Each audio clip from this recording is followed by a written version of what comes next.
రాష్ట్ర ముఖ్యమంత్రి వ్యవహార శైలిని రాష్ట్ర ప్రజలందరూ కూడా గమనిస్తూ ఉన్నారు. రేవంత్ రెడ్డి తీరు ఎట్లా ఉందంటే దొంగతనం చేసిన దొంగనే జనంలో పడి దొంగ దొంగ అని బిగ్గర వచ్చిందట. ఇవాళ రేవంత్ రెడ్డి తీరు కూడా అట్లా ఉంది.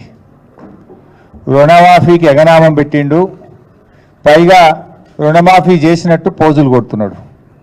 ఇప్పుడు నువ్వు పాక్షికంగా చేసినా అంటే తప్పకుండా ఒప్పుకుంటాం, పూర్తిగా చేసినా అంటే మేము ఒప్పుకోవడానికి సిద్ధంగా లేము. నువ్వు ఆగస్టు 15లోగా రుణమాఫీ మొత్తం చేసి తీరుతా అని దేవుళ్ళ మీద ఒట్లు పెట్టినావు, కానీ చేసింది ఏంది? పాక్షికంగా మాత్రమే చేసినావు. నేను పాక్షికంగా చేసిన తప్పయింది అని క్షమాపణ అడుగు, లేదు నీకు నిజాయితీ ఉంటే రాజీనామా చేయి.